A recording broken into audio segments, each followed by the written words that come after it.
কোনো ব্যক্তিয়ে নিজৰ জীৱনটো প্ৰভুৰ হাতত সোধাই দিয়ে বা তেওঁ প্ৰভুক তেওঁৰ জীৱনটো দি দিয়ে, সেই ব্যক্তিজনৰ কাৰণে প্ৰভুৱে ঈশ্বৰে প্ৰভু যীশু খ্ৰীষ্টই তেওঁক বহুত ওপৰলৈ লৈ যায়। সোণৰ টুকুৰাটো যদি সোণাৰীৰ ওচৰৰ পৰা দৌৰি পলাই সেই সোণৰ টুকুৰাটোৱে কিবা অলংকাৰ বনিবনে? আৰু যদি সোণৰ টুকুৰাটোৱে সোণাৰীক সম্পূৰ্ণ দি দিয়ে, আপুনি মোক যি কৰে কৰক, কিন্তু এটা মোৰ লক্ষ্য, মোক আপুনি কিবা এটা বনাই দিয়ক। প্ৰেজ দ্য লৰ্ড, জোৰছে হাত তালি এবাৰ। এই কাৰণে যে আপুনি আৰু মই যেতিয়ালৈকে ঈশ্বৰক আমি নকম যে হে প্ৰভু মোৰ জীৱন মই আপোনাক দি দিছো, প্ৰভু আপুনি মোক কিবা এটা বনাওক বুলি যদি আমি কম, তেতিয়া আমাৰ মাৰ খাইও ভাল লাগিব। আৰু মাৰ খাওঁতে আমি বুজি পাম যে ঈশ্বৰে মোক কিবা বনাবলৈ গৈ আছে। দীপেন কলিতাক ঈশ্বৰে বনাবলৈ বহুত কিবা কিবি কৰিছিল, মই যোৱাকালি কৈছো। সেই সময়ত হয়তো ময়ো কিছুমান কথা বুজি পোৱা নাছিলো,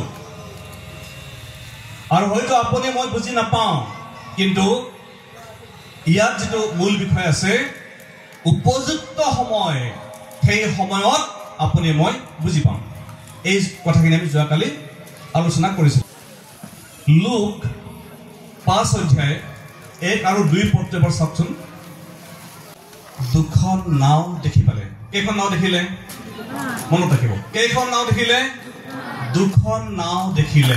তাৰপিছত কিন্তু জালুৱাবিলাকে তাৰ পৰা নামি গৈ জাল ধুই আছিল। আৰু সেইটো সময় আছিল জাল ধুই থকাৰ সময়। জাল বিলাক ধুই আছিল। জাল কেতিয়া ধুৱে? মাছ মাৰিবলৈ যাওঁতে জাল ধুৱে নে মাছ মৰাৰ শেষত জাল ধুৱে? সেই দুখন নাৱৰ যিখন চিমোনৰ, সেইখনতে তেওঁ উঠি বামৰ পৰা অলপ আঁতৰাই নিবলৈ তেওঁক মিনতি কৰিলে। যীশু খ্ৰীষ্টই দুখন নাৱৰ ভিতৰত এখন নাও চিলেক্ট কৰিলে, এখন নাও বাছনি কৰিলে। কোনখন নাও?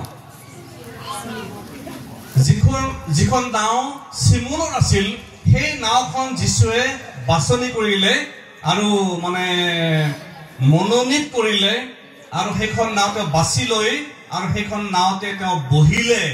কোনে বহিলে? যীশুৱে এখন নাৱত বহিলে, আৰু সেই নাওখন কাৰ আছিল? কাৰ আছিল?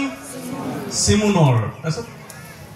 পাছে তেওঁ বহি নাৱৰ পৰা লোকসমূহক উপদেশ দিলে, আৰু সেই নাওতে বহি প্ৰভু যীশুৱে মানুহবিলাকক উপদেশ দিব ধৰিলে। এটালত চিমোনক কলে, দলগৈ মাছ ধৰিবলৈ জাল খেও দিয়া হয়। আৰু চিমোনক কি কলে যে তুমি দ ফালে গৈ তুমি জালখন পেলোৱা, জাল খেও দিয়া বুলি কৈছে, জাল মাৰা। তাতে চিমোনে উত্তৰ দি কলে, হে নাথ, হে প্ৰভু, আপুনি আমাক মোক কি কাম দিলে এইটো? কাৰণ মইতো অলৰেডি জাল ধুইহে আছিলো মই। তাৰপিছত আমি উৰে ৰাতি শ্ৰম কৰি একো নাপালো, আৰু গোটেই ৰাতি আমি জাল মাৰিলো আৰু একোৱেই নাপালো। ভালকে শুনিব, একোৱেই নাপালো, মাছ তাছ নাই। তথাপি আপোনাৰ কথা জাল পেলাও। আৰু কলে, তথাপি আপুনি কৈছে যেতিয়া আমি দ ফালে গৈ আৰু একবাৰ জাল পেলাম। কৈছে? ঠিক আছে, ধন্যবাদ। ভালকে শুনিব। এতিয়া কি হল কথাটো?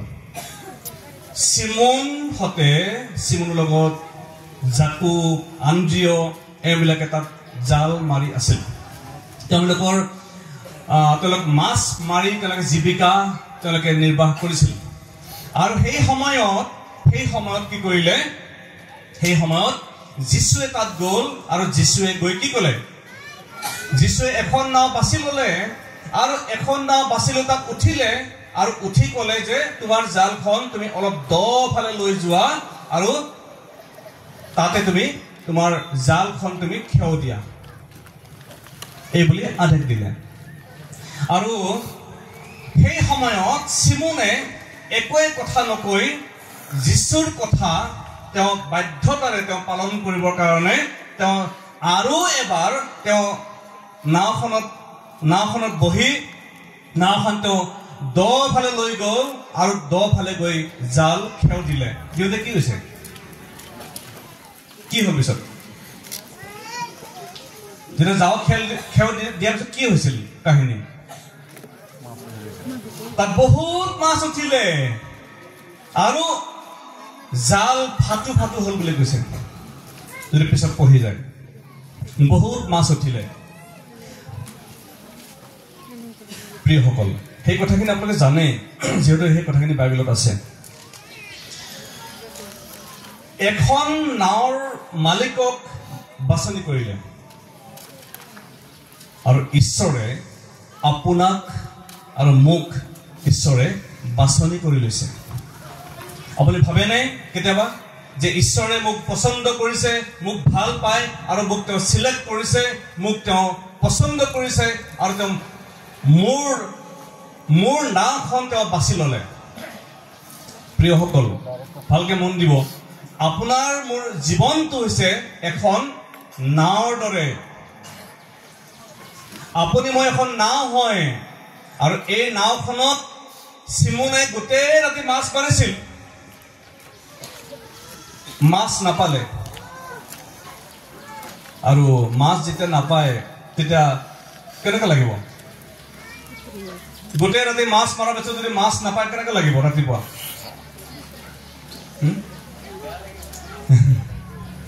কেনেকৈ লাগিব? বহুত বেয়া লাগিব। বেয়া লগা মাত্ৰ নহয়, বহুত চিন্তা হ'ব, কাৰণ সেইটোৱে ব্যৱসায় নহয়, একো নাই। আৰু ঘৰ পৰিয়াল কেনেকৈ চলিব, আৰু ভোক লাগিছে, টোপনি আহিছে, গোটেই ৰাতি মাছ মাৰিছে। আৰু চিমনৰ একেই টাইপৰ কথা চিমনৰ হৈছিল। চিমনে ভাগৰি গৈছিল, চিমনে মাছ নাপাইছিল আৰু বহুত নিৰাশা হৈছিল, চিমনৰ কষ্ট হৈছিল। প্ৰিয়সকল, আজি আপোনাৰ মোৰ জীৱনত শুকান জীৱন নেকি? যদি আপোনাৰ মোৰ জীৱনত আমি ঈশ্বৰৰ আশীৰ্বাদ পোৱা নাই, তেতিয়াহ'লে আমি প্ৰভু যীশুৱে কোৱা কথা আমি মানিব লাগে। আৰু যদি আপুনি মই আমাৰ জীৱন তেওঁ কোৱা ধৰণেৰে আমি সমৰ্পিত কৰোঁ, আমি সোধাই দিওঁ, তেতিয়াহ'লে আমাক তেওঁ কথা কয়, সেই কথাটো মানিব লাগে। চিমনত কি ক'লে? দ ফালে জাল পেলোৱা, দ ফালে। আমাৰ মণ্ডলীবিলাক আমি বিশ্বাসীসকলে প্ৰায়বিলাকে আমি বামত জাল মাৰি থাকোঁ। বামত জাল মাৰিলে মাছ পাব জানো? বামত মাছ নাথাকে। আৰু সেইকাৰণে যীশুৱে ক'লে দ ফালে যোৱা। তাৰমানে আপোনাৰ মোৰ যি ঈশ্বৰৰ প্ৰতি ভৰসা, আপোনাৰ মোৰ ঈশ্বৰৰ লগত যি সম্বন্ধ, আপোনাৰ মোৰ ঈশ্বৰৰ কথা পালন কৰাৰ যি গভীৰতা, সেয়া বৰ পাতল, বৰ বামে বামে চলি আছো আমি, বামে বামে। যাৰ কাৰণে আপুনি মই বহুতেই সেই অনুগ্ৰহ পাব পৰা নাই। আমাক ঈশ্বৰে সেই আগুৱাই যাব পৰা, আমি আগলৈ যাব পৰা যি অনুগ্ৰহ, সেই অনুগ্ৰহ আমি লাভ কৰিব পৰা নাই, আমাক দিব পৰা নাই। চিমনে কি কৰিলে? যেতিয়া দ ফালে জাল পেলালে, তেওঁ বহুত মাছ পালে আৰু তেওঁ জাকুব, জোহনক, তেওঁবিলাকক চিমনে মাতিলে আৰু ক'লে যে তোমালোকে আহা বুলি ক'লে, মোৰ জালত বহুত মাছ উঠিছে, এতিয়া বহুত মাছ উঠিলে, তোমালোকে আহা মোক সহায় কৰা বুলি ক'লে। আজি আপোনাৰ মোৰ জীৱনৰ কিমান আশীৰ্বাদ পাইছো? চিমনে নিজে আশীৰ্বাদ পাই জাকুব, জোহনক তেওঁ মাতিছিল, নহয়নে? কিন্তু আজি আপোনাৰ মোৰ নিজৰে নাই, কি দিম? আমাৰে অৱস্থা বেয়া, আমি বেলেগক কি দিম? হয়নে নাকি আৰু যিসকল ব্যক্তিয়ে ঈশ্বৰৰ হাতত নিজৰ জীৱন সমৰ্পণ কৰে তেওঁৰ কথা মানে তেওঁবিলাকক ঈশ্বৰে বহুত আশীৰ্বাদ দিব পাৰে আমি যদি যোহন 21:6 চাওঁ যোহন 21:6 তেতিয়া তেওঁলোকক ক'লে নাৱৰ সোঁফালে জাল পেলোৱা তেহে পাবা তাতে তেওঁলোকে জাল পেলালতে বহু মাছৰ ভৰত তাক আৰু টানি তুলিবই নোৱাৰিলে ধন্যবাদ ইয়াত কি ক'লে দ ফালে জাল পেলোৱা বুলি ক'লে তাতে আৰু ইয়াত ক'লে কি এই বেলেগ এটা কথা কৈছে আৰু কি বুলি ক'লে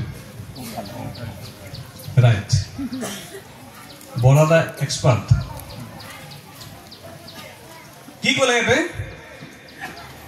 জালখন পেলোৱা কিন্তু য'তে ত'তে জাল নেপেলাবা ক'ত পেলাব কৈছে জালখন ক'ত পেলাব ক'লে হে সোঁফালে জাল পেলোৱা আৰু আপুনি মই বাওঁফালে জাল পেলাই থাকোঁ কাৰণে আমাৰ একো আমি নাই পোৱা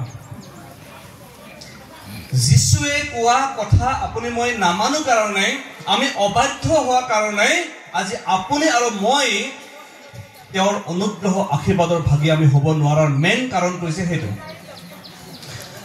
তেওঁ কৈছে আমাক সোঁফালে জাল পেলোৱা কিন্তু আমাক শয়তানে আপোনাক আৰু মোক কয় বাওঁফালে জাল পেলোৱা এটাও মাছ নাই জীৱনটো খালী খুদা আৰু ইয়াত কৈছে যে ইমান মাছ পালে যে জালখন টানিব পৰা নাই কৈছে ইমান মাছ উঠিছে জালত জাল টানিবই পৰা নাই বহুত মাছ উঠিলে আজি আপোনাৰ মোৰ জীৱনত কিমান মাছ উঠিছে আমি নিজে খাবলৈ নাই আমি বেলেগক কি দিম আমাৰ সেই অৱস্থা এজন ল'ৰাই বাহিৰলৈ তেওঁ চাকৰি কৰিবলৈ গৈছে ভালকৈ শুনিব আৰু তেওঁ গৈ তাত এটা মেডিচিন পালে আৰু সেই মেডিচিনটো হৈছে কি যিমান মানুহ ক্ষীণ আছে সেই মেডিচিনটো খালে মানে শকত হৈ যায়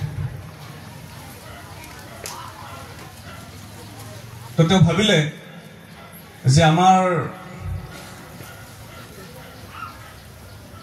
মণ্ডলীৰ লিডাৰসকল বহুত ক্ষীণ হৈ আছে গতিকে সেইকাৰণে মই পাষ্টৰক মই বস্তুটো পঠাই দিওঁ আৰু তেওঁ লিখি পঠাইছে যে এইটো আপুনি ডেইলি 3 দিন আপুনি অলপ অলপ খাব খাই মণ্ডলীৰ বাকীবিলাককো আপুনি এইটো খাবলৈ দিব আৰু এইটো খালে শকত হয় তো পাষ্টৰে ভাবিছে এইটো খুব ভাল বস্তু পঠাইছে বাবুৱে সি ভাবিলে কি এইটো মই কাকো নকওঁ এতিয়া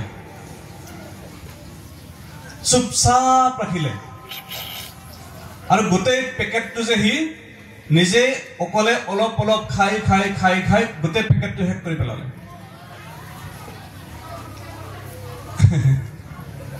লাষ্টত তাৰ সাইজটো এনেকা সাইজ হৈ গ'ল একদম বিৰাট শকত হৈ গ'ল সি চকীৰ পৰা উঠিব নোৱাৰা হৈ গ'ল চকীৰ পৰা উঠিম বুলি ক'লে বেলেগক মাতিবলগীয়া হৈ গ'ল চকীখন লাগি ধৰিলে উঠিব নোৱাৰা হ'ল কাৰণ সেই গোটেইখিনি সি অকলে খাই পেলালে বাকীসকলক নিদিলে আৰু অৱশেষত সি সেই চকীতেই গোটেই জীৱন বহি থাকিবলগীয়া হ'ল কাৰণ তাৰ পৰা উঠিব নোৱাৰা হৈছে বেমাৰী হৈ গ'ল প্ৰিয়সকল যীশু খ্ৰীষ্টই আপোনাক আৰু মোক সেই আশীৰ্বাদ দিলে তেওঁ আমাক তেজ দিলে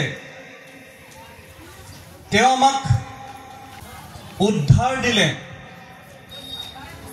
আমাৰ কাৰণে তেওঁ পৰিত্ৰাণৰ উপায় কৰিলে য'ত আপুনি মই মাৰ খাব লাগিছিল তেওঁ মাৰ খালে য'ত আপুনি মই কষ্ট পাব লাগিছিল তাত তেওঁ নিজে কষ্ট পালে আৰু ক'লে প্ৰভু যীশুৱে আপোনাক আৰু মোক যিসকলে তেওঁক বিশ্বাস কৰিলো আমাক কি ক'লে যে তোমালোকে এই কথা এই যে ভাল কথাখিনি তোমালোকে সকলোকে কৈ দিবা কিন্তু আমি কি কৰিলো আমি তাক নিজে আমি খাই থৈ দিলো সেইকাৰণে আমাৰ যোৱাকালি কৈছিলো যে আমাৰ অসমৰ মণ্ডলী আমাৰ অসমৰ খ্ৰীষ্টীয় সমাজত আমি যিদৰে বৃদ্ধি হ'ব লাগিছিল আমি সেইদৰে বৃদ্ধি হ'ব পৰা নাই তাৰ এইটো এটা ডাঙৰ কথা আমি নিজে মাত্ৰ খাই আছো আমি বেলেগক আমি দিবলৈ চেষ্টা কৰা নাই আমি নিজে খাই আছো সকল হৈ গৈছো কিন্তু আমি বেলেগৰ কথা আমি চিন্তা কৰা নাই আৰু সেইকাৰণে আমি আমাৰ জীৱনত যদি যীশু খ্ৰীষ্টক আমি খুধাই নিদিওঁ আমাৰ জীৱন যদি নিদিওঁ তেতিয়াহ'লে আমাৰ জীৱনত আমি কেতিয়াও ঈশ্বৰৰ অনুগ্ৰহ আমি প্ৰাপ্ত হ'ব নোৱাৰিম আপুনি যীশুক কিমান ভাল পায় কিন্তু যীশুৱে আপোনাক মোক বহুত ভাল পায় আপুনি যদি চাই যোহন 21:10-11 পদত যদি চাই মাছ কিমান উঠিছিল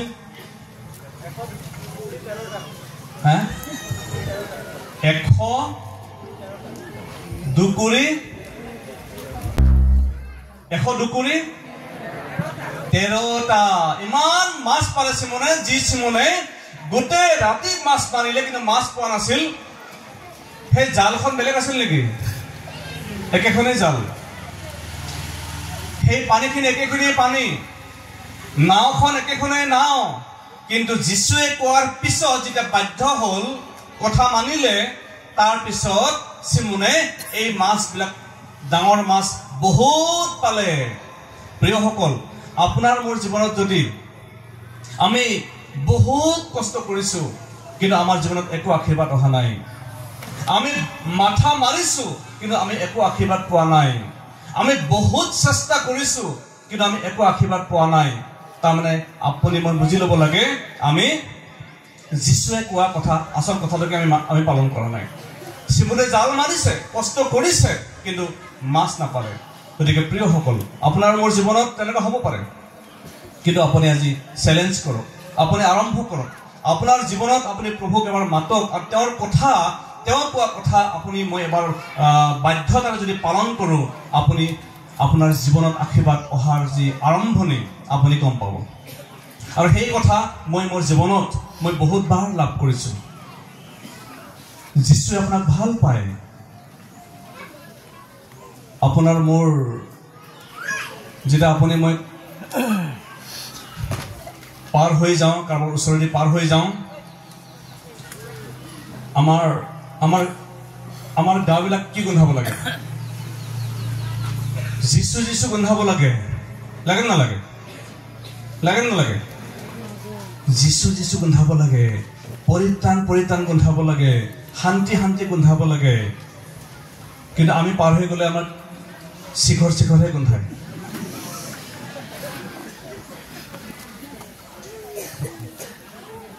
হয়নে আমি পাৰ হৈ গ'লে চাদা গোন্ধায় আমি পাৰ হৈ গ'লে হেৰি গোন্ধায় আমি পাৰ হৈ গ'লে সেই কালি হেৰি গোন্ধায়